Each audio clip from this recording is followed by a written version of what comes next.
देखिए, कुछ भी होता है वो अच्छे के लिए होता है, लेकिन जब हमारे जीवन में कोई बुरा अनुभव आता है, कोई सपना टूटता है, कोई रिश्ता छूटता है, तब ये बात मानना मुश्किल हो जाता है।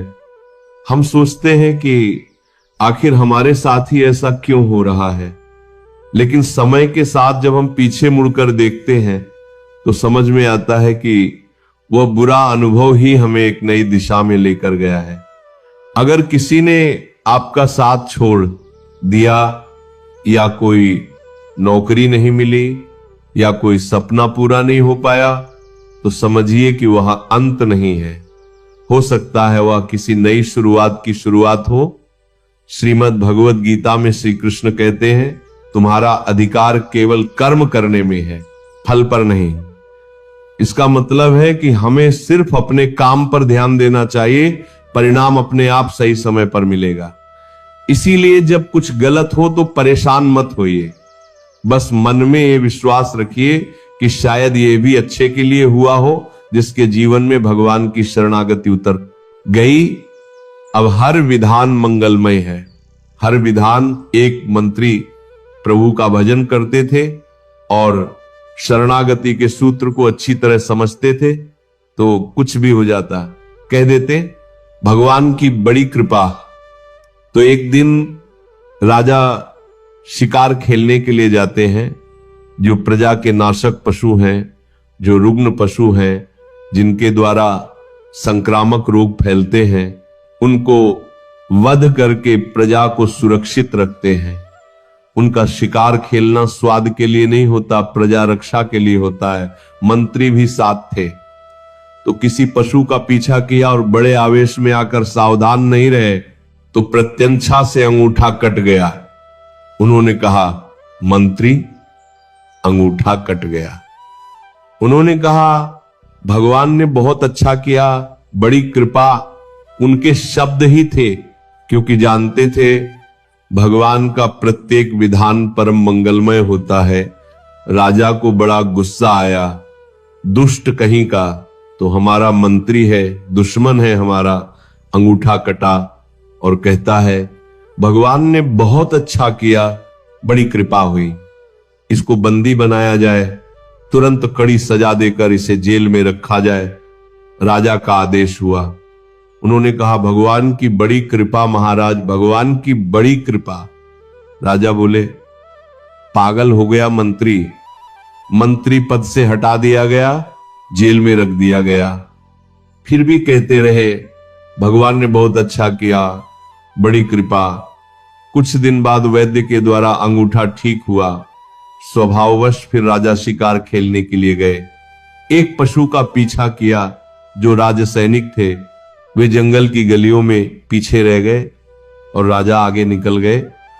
पशु का पीछा करते करते उधर कुछ बलशाली लोग मिले, जो भद्रकाली को प्रसन्न करने के लिए नरबली देने हेतु पुरुष की खोज कर रहे थे। उन्होंने नरबली का संकल्प लिया था। राजा मिल गए। वे राजा को ले गए, स्नान आदि कराया। जब पुरोहित के सामने ले गए जहां बलि दी जाती थी, तो पुरोहित ने सर्वांग पुष्ट का निरीक्षण किया कि सर्वांग पुष्ट है या नहीं। देखा तो अंगूठा कटा हुआ था। उन्होंने कहा, अंग भंग पुरुष की बलि नहीं दी जाती, छोड़ो इसको। और राजा को छोड़ दिया गया। अब राजा को समझ में आया कि बात तो सही थी। अगर भगवान कृपा करके अंगूठा न काटते तो आज गला कट जाता। मंत्री ने ठीक कहा था कि भगवान का हर विधान मंगलमय होता है। राजा वापस आए, मंत्री को सादर बुलाया और कहा, आप जो कहते हैं आज मुझे समझ में आया। अगर मेरा अंगूठा न कटा होता तो मेरा गला कट जाता। पूरी बात बताई।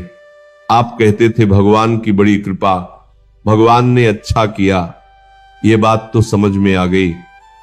लेकिन तुम मंत्री पद से हटाकर कड़ी सजा भोग रहे हो, जेल में हो।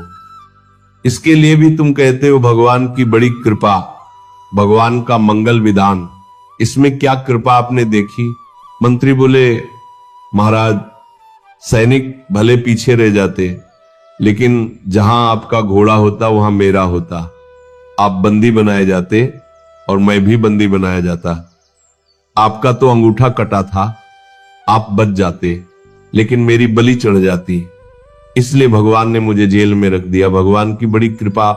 जो भक्त होता है, हर विधान में निश्चित परम कृपा छुपी होती है। अपने को लगता है कि भगवान ऐसा क्यों किए, ऐसा क्यों किए, लेकिन उनके विधान में परम मंगल होता है। जो होता है उसमें अच्छाई हमारी होती है, लेकिन बाद में ज्ञात होता है कि भगवान ने जो किया हमारे अच्छे के लिए किया। भक्त को किसी भी परिस्थिति में ऐसा अनुभव नहीं होता कि भगवान की कोई कड़वी कृपा है। हर विधान परम सुखद होता है। जब वो समझाते हैं फिर समझ में आता है कि प्रभु आप कितने कृपालु हैं।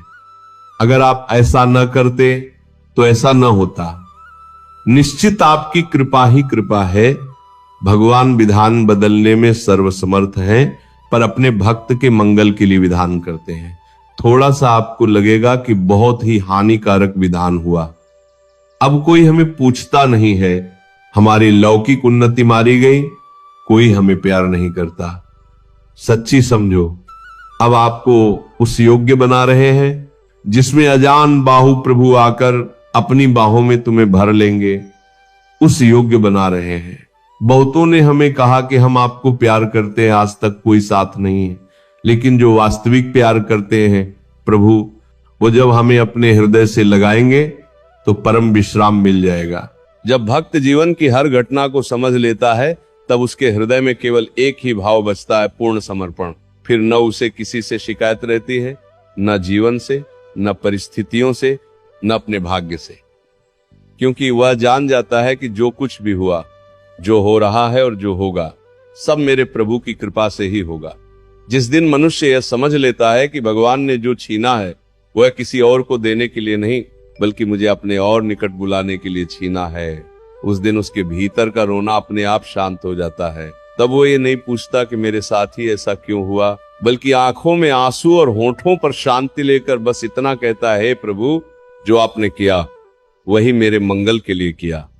भक्त का जीवन बाहर से भले ही टूटा हुआ दिखे, लेकिन भीतर से वो प्रभु से और अधिक जुड़ता चला जाता है।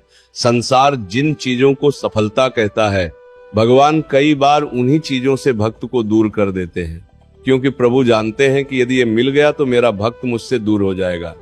और भगवान सब कुछ सह सकते हैं, लेकिन अपने भक्त की दूरी नहीं। जब जीवन में कोई अपना छोड़कर चला जाए, जब कोई साथ निभाने का वादा करके भी बीच रास्ते छोड़ दे, जब संसार आपकी कद्र करना भूल जाए, तब समझ लेना आप प्रभु स्वयं आपको थाम रहे हैं। अब इंसानों के सहारे छूटेंगे और भगवान का सहारा इतना गहरा मिलेगा कि फिर किसी और सहारे की आवश्यकता ही नहीं रहेगी।